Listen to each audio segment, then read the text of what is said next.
On this episode of AV Week, securing remote management software devices and the software, recycling AV products and e-waste, and Premier Mounts gets purchased. All that and more next on AV Week. The network for the AV industry.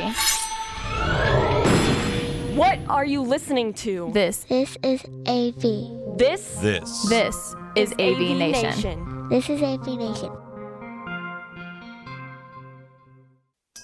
This is AV Week, episode 496, recorded Friday, February 19th, 2021. Recycling AV. Support for AVNation is brought to you by Kramer, AV Beyond the Box, and by Sennheiser. For over 75 years, Sennheiser has been a leader in pro audio and is now offering a wide variety of touchless and traditional audio solutions for both corporate and educational campus-wide audio. And by Vadio, makers of the new NDI professional broadcast camera, the RoboShot 30E NDI, with simultaneous HDMI and full NewTek NDI streaming.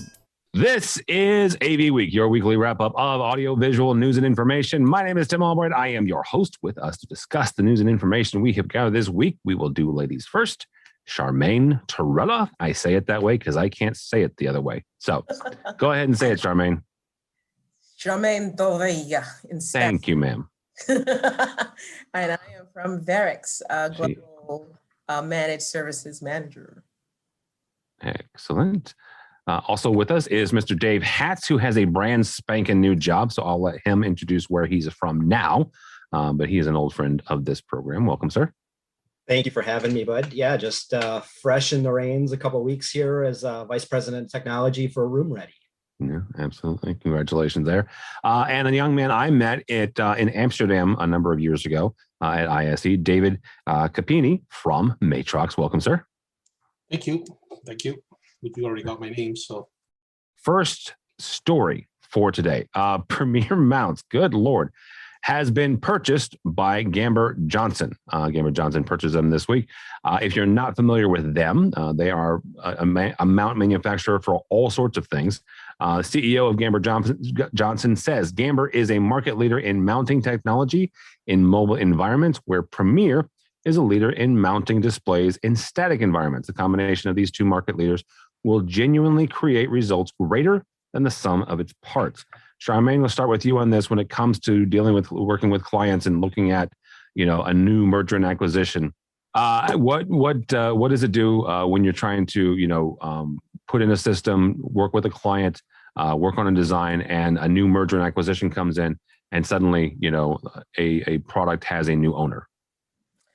This merger and acquisition in particular is going to be a good thing because, let me put it to you, for the healthcare sector, that's a good example. We'll start there. Okay. Gambler does a lot of the mobile integrations. Healthcare, one of the things, healthcare utilities, government agencies, they're already mounting solutions in vehicles mostly, right? Vehicles. When it comes to healthcare, this is a huge thing. So to be able to mount some AV things that tie back to the static things in the head ends of facilities of a lot of healthcare institutions is going to be huge. For us as an integrator, it gives us more ability to play to some other interesting designs that we can do for the customers that we have in those sectors. Very important, especially with Gambler, knowing that they predominantly service a lot of government agencies. This is also going to be strong for the amount of money that's coming in to the government sector now, which is revamping its technology, right? And I mentioned that a couple of podcasts ago, that the government has plans of putting billions of dollars to really enhancing their very old infrastructure in every way for their mobile forces, especially, right? The Army, the military, things like that. This is going to be so huge, and it's going to give us as integrators more ability to get in deeper into these industries where we were not able to do so before. And for Premier Mounts, really, it's going to be, I'm interested to see how they map this out.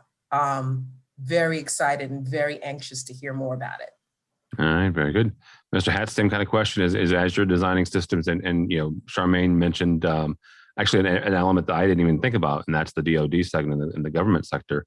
what kind of tools does this give you as you're going in and you're designing systems and getting them kind of ramped up and presented to the clients? Well, if you think about it, we're talking about sectors that, as an integrator, we're trying to get greater traction in typically. Yeah. We have a point of contact who is the AV audience, but we're trying to get further into the IT audience, further into the facilities audience, further into other stakeholders. And when a company like Premier is now part of Gambler, they're getting in there, they're coming in there and there's name recognition around the products, around the solutions. And so someone who has been responsible for these other areas, as Charmaine pointed out, they're now, their portfolio of things they're seeing are opened up. So they're being exposed to the audio video industry without us doing anything to start with. And so it gives us the opportunity now to follow that up with and come in. I would assume that there's going to be the opportunity working with Premier. They're going to be brought in, the traditional Premier group, they're going to be brought into new opportunities, new lines of business, new areas of business. And so they're going to bring the integrator community in with, because they need someone to complete their solutions. So I think, as Charmaine really pointed out well, it's just going to open up more doors. And it's super exciting anytime you see something like this, where it's not just two companies that do the same thing or very similar coming together. It's really two, yes, both companies deal with mounts, but it's two different sectors that are coming together. And, as the statement said, I'm really excited to see what that sum of the parts can be and how much greater it can be. It'll be neat. Yeah. Dave, Dave Capani, this reminds me of Panduit and Atlona, and the fact that of what Hatsie just said, it said different sectors, right? Different things, different areas. Talk for a second about that idea of, coming together as two separate companies and leveraging everybody's, their strengths in their own sectors, really. Well, I mean, those are all good mergers that you mentioned, right? Because usually it's one eating a bit of the market share of the other one. But in the Gambler one with Premier, I'm sure they don't actually have a lot of overlap between them, even though they have very similar technologies because of where they specialize.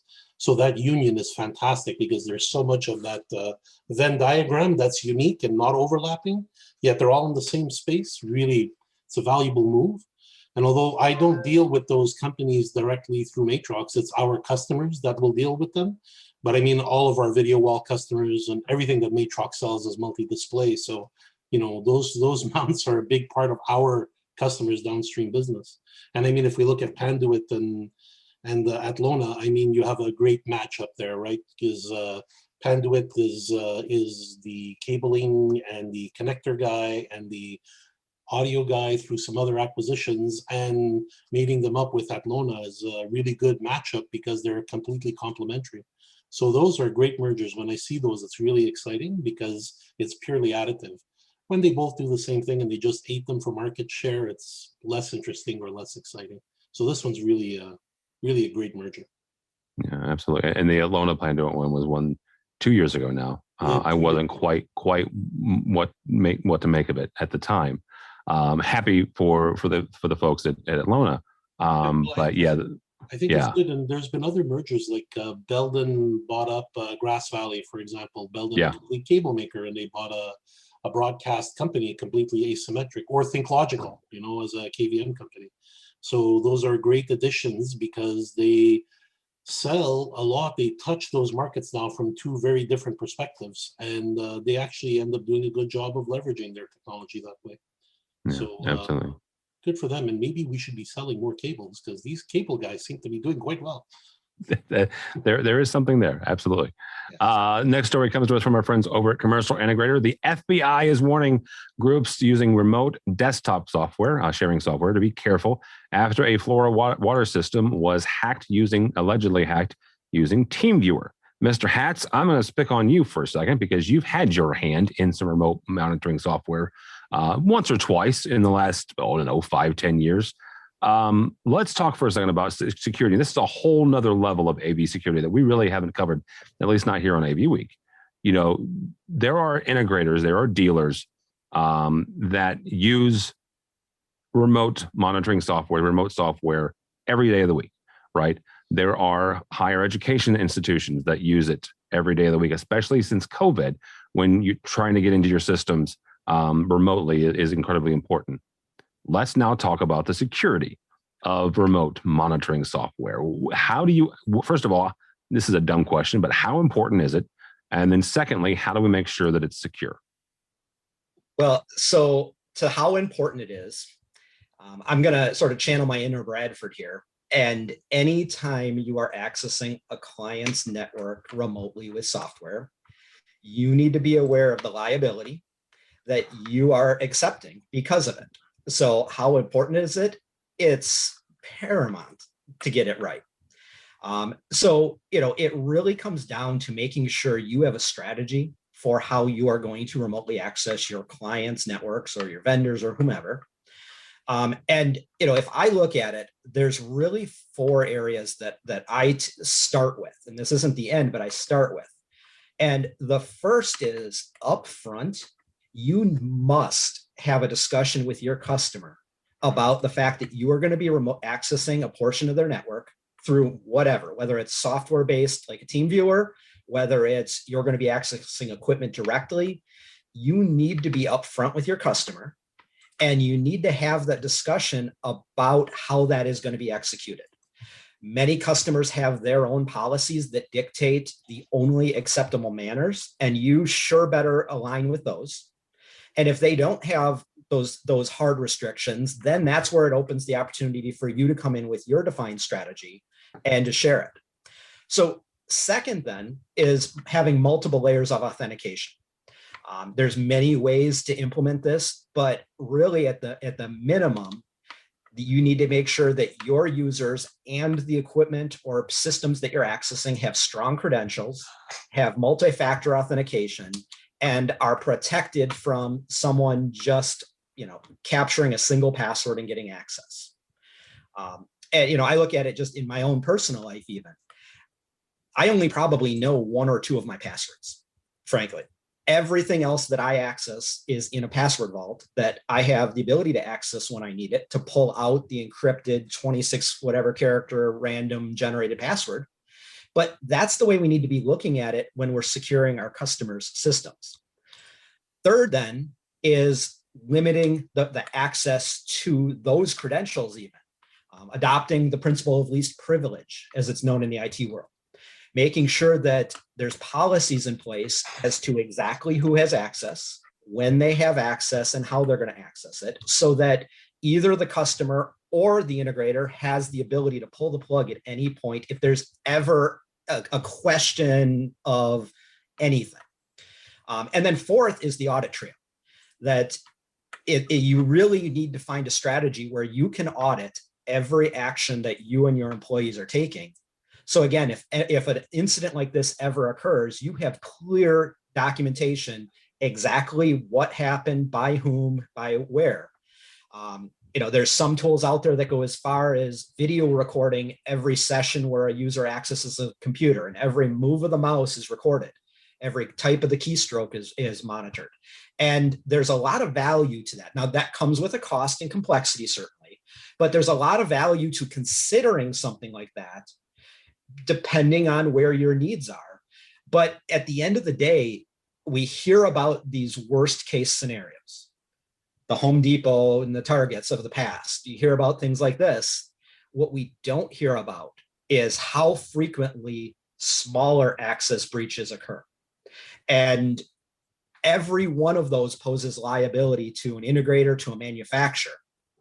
And I would probably be safe to say that very few of the people listening to this, this podcast even, have the ability or the authority to take on the responsibility of saying, sure, I am consciously making the decision to not securely connect in here. If something goes wrong, it will be okay. No, it won't be okay. There will be a lot of fallout from it. And so we all need to be conscious of that there's a lot of responsibility there with the power. It's not just download TeamViewer, quickly access the equipment, and get on with my job. There's a lot more to it. And so we need to be thinking strategically about it and not just letting our techs run with whatever's convenient for them. All right, Mr. Capini, same kind of question when you're talking with, you're dealing with your dealers as well as their dealers as well, or their customers. How do you ensure that you give them not only a sense of security, but also a sense a real sense of security, in showing them that yes, you guys know what you're doing, that your systems are secure, that your devices are secure, so they'll put them on the network. So we fortunately play both sides of that coin, and we often invite the customers to log into our side whenever it makes sense, because we can do the repro, but please log into our machine and do your setup on our side, so that I'm taking the risk on my end. And I've got a really crack IT department that'll make sure that doesn't matter what the customer is doing, really, he's very contained, isolated, quarantined.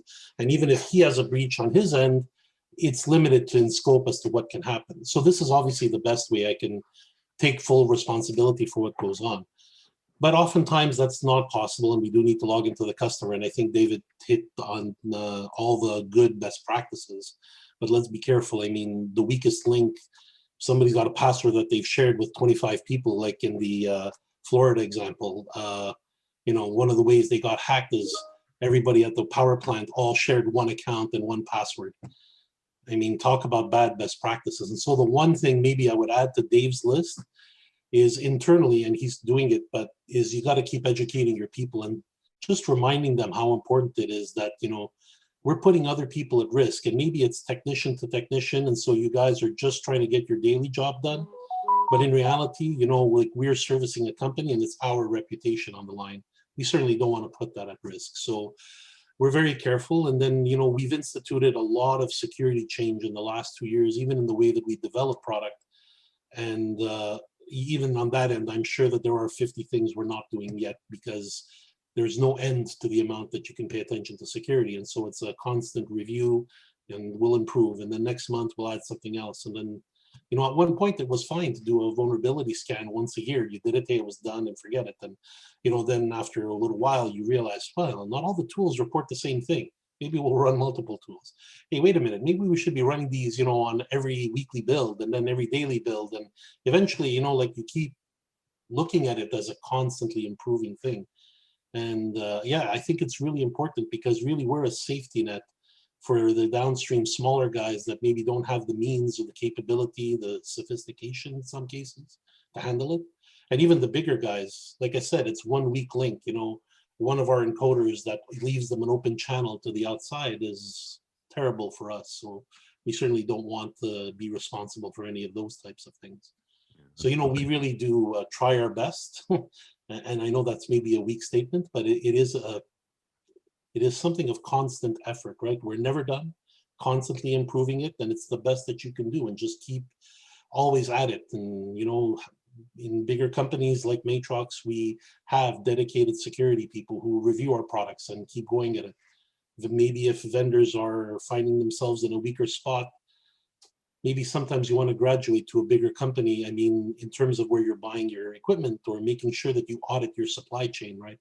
Just ask some questions. Sometimes if you don't even get, you ask the 5 basic questions, and if you don't get the good answers, maybe you should consider moving to someone else, And in fact, I can tell you that the number of guys that audit us every year has really, really gone up. And that's great. In fact, when you get those questionnaires from the bigger companies of the world, it's like sometimes they're so impressive. There are even terms in there I haven't seen. It's like, well, that's something we're gonna have to add to the list, guys, to look into, and unfortunately, it's just not everyone's like that, right? So, but I am happy that security has really improved a lot in the last 2 years, I think, in general, and that's good, because people are in general stepping up to take care of it.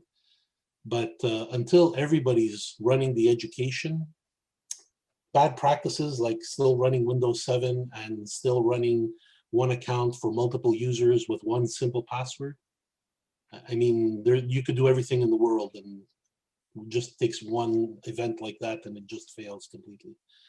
And sometimes you do many things, right? Like solar winds, and you get that type of disaster. Oh yeah, absolutely. On your hands, right? It could be worse. They could be running Vista. All right.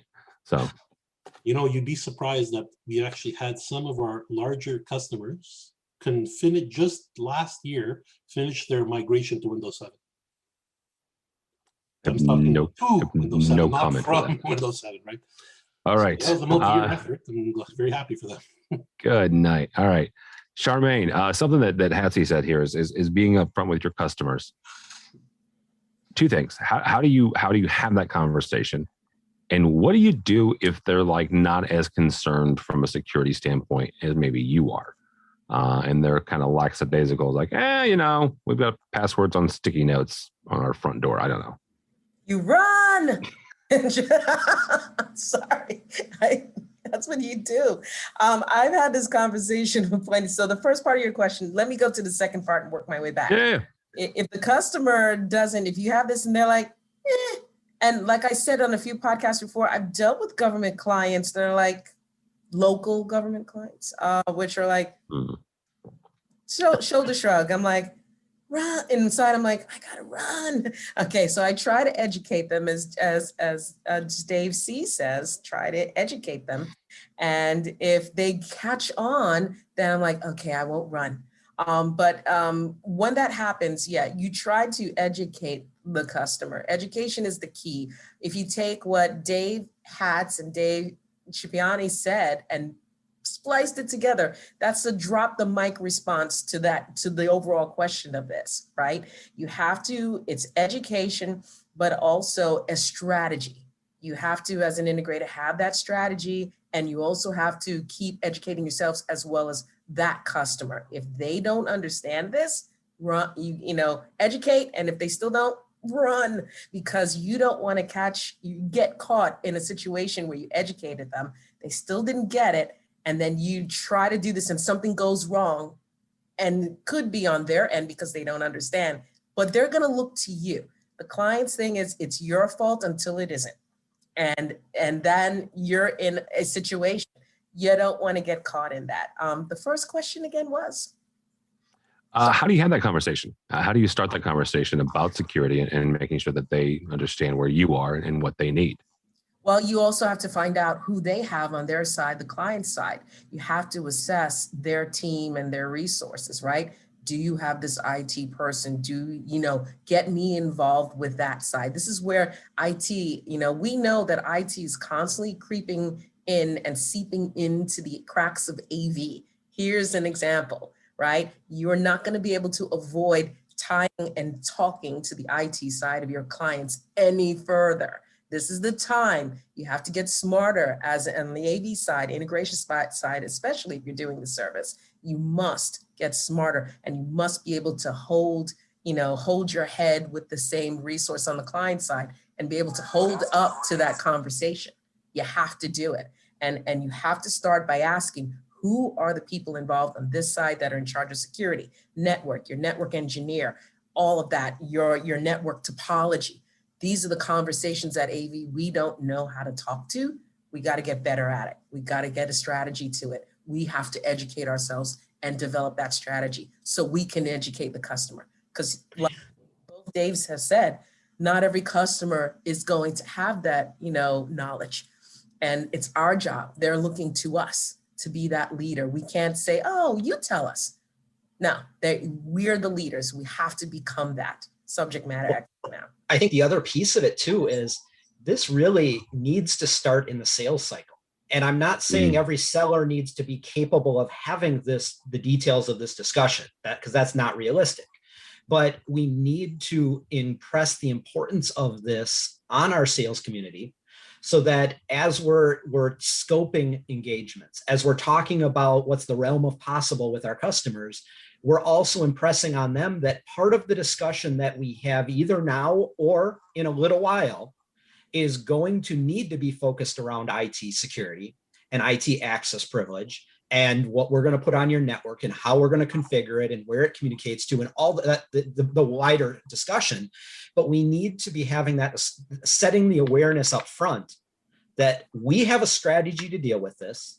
It's maybe what differentiates us from someone else you're considering who is going to honestly bring vulnerability to you. We don't even need to say it because it speaks for itself. But we need to get across our organization to the point where everyone is aware that this discussion needs to happen. And then have the SMEs, as Charmaine pointed out, have the subject matter experts who can come in and talk nose to nose with the IT staff at any level in the organization. It's essential.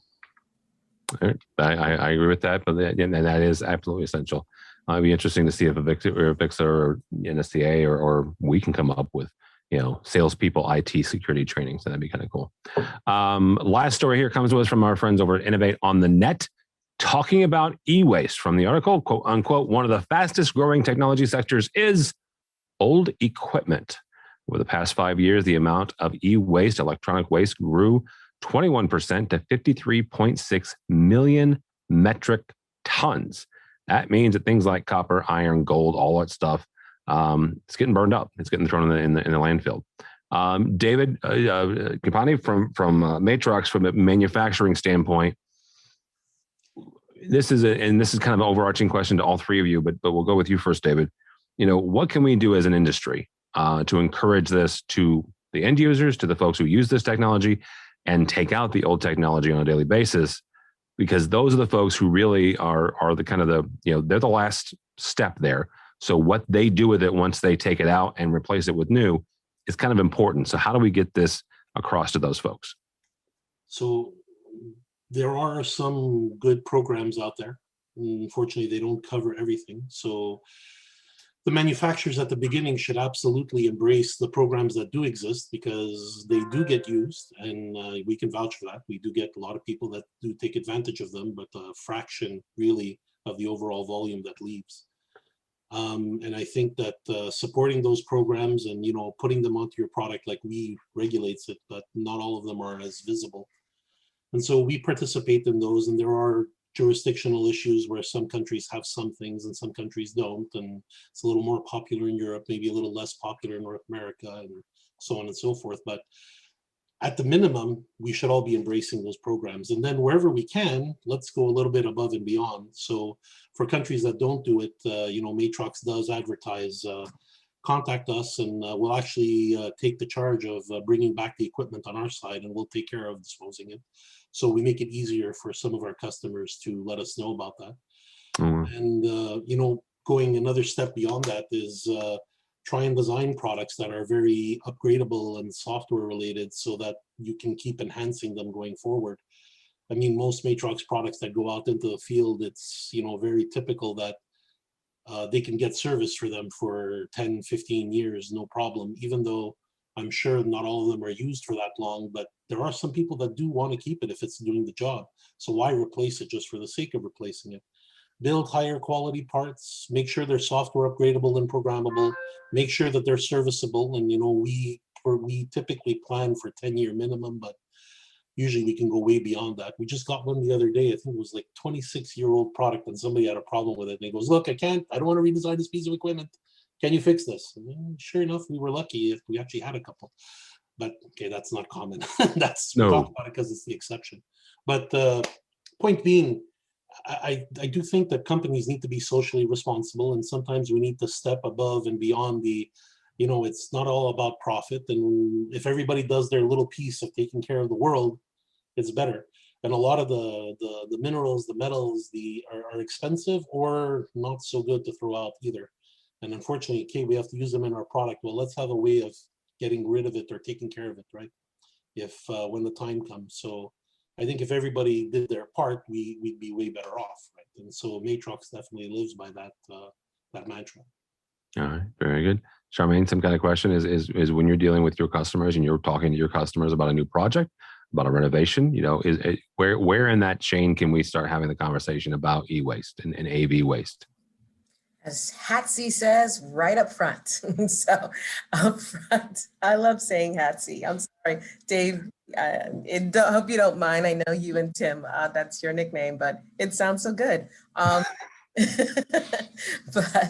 yes, right up front, you have to do it right up front. Like for most of my clients, when we start the design, the pre-design phase, right?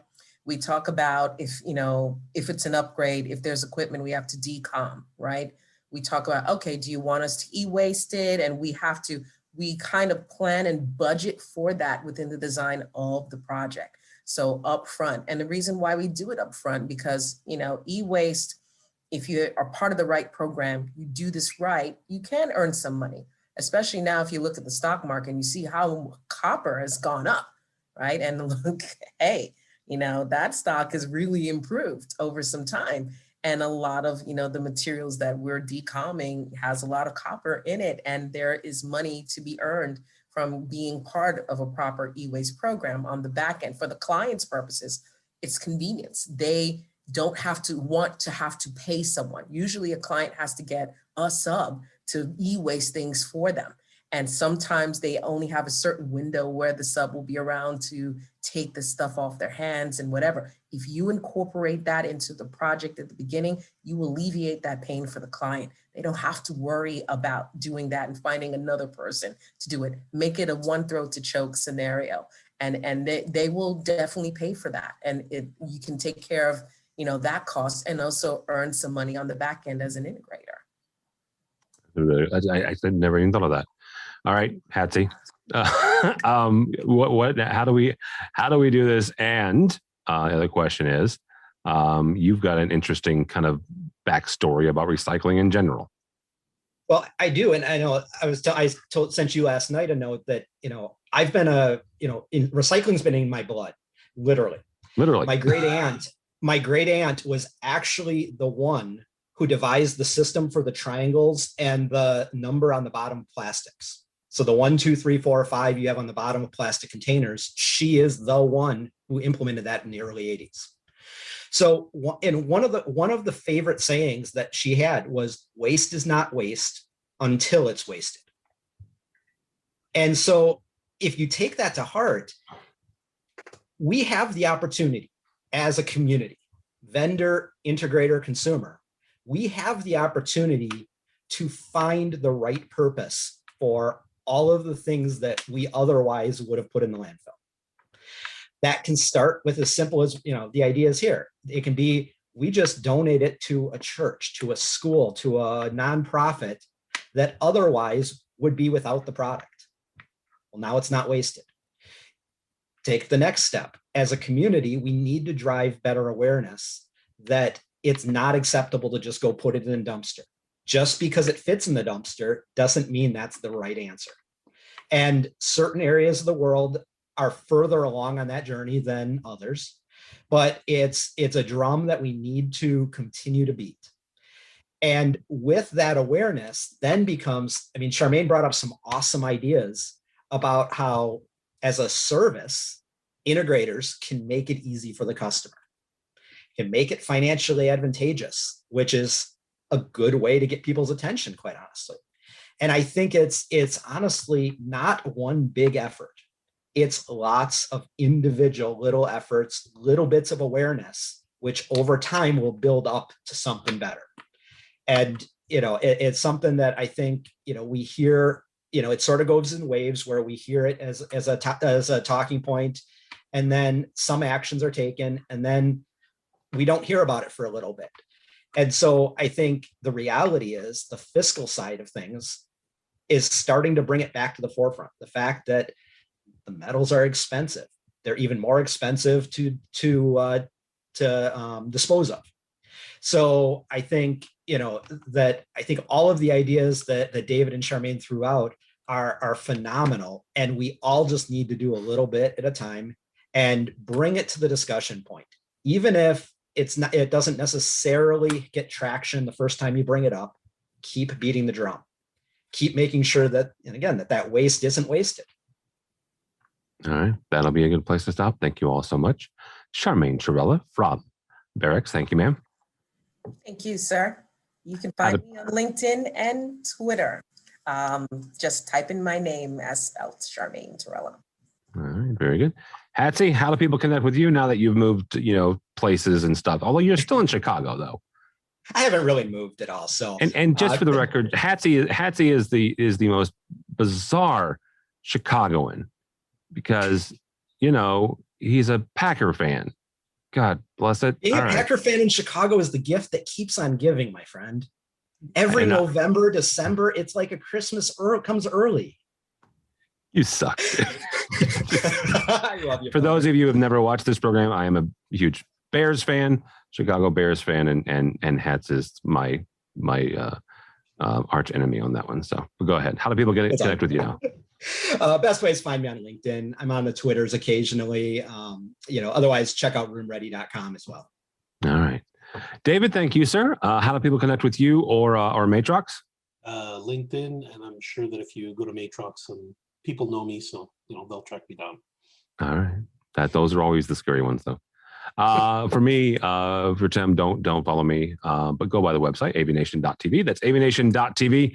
You will find this program and a host of others. I will also encourage you to join me and my buddy Megan Dutta the 4th of March for the digital signage event, taking a look at DS digital signage from multiple different angles. We have a really cool keynoter and some other panels she's doing too, I'm doing too. And we have a happy hour that night. It is a virtual event, but it'll be a whole lot of fun. So you can go to thedigitalsignageevent.com for that. For us, you can also check out our sponsors on our website, AVNation.tv. These are the folks who help us bring you AVWeek and ResiWeek and all the others. So all that and more at AVNation.tv. That's AVNation.tv. Thanks so much for listening. Thank you so much for watching. That's all the time we have for AV Week.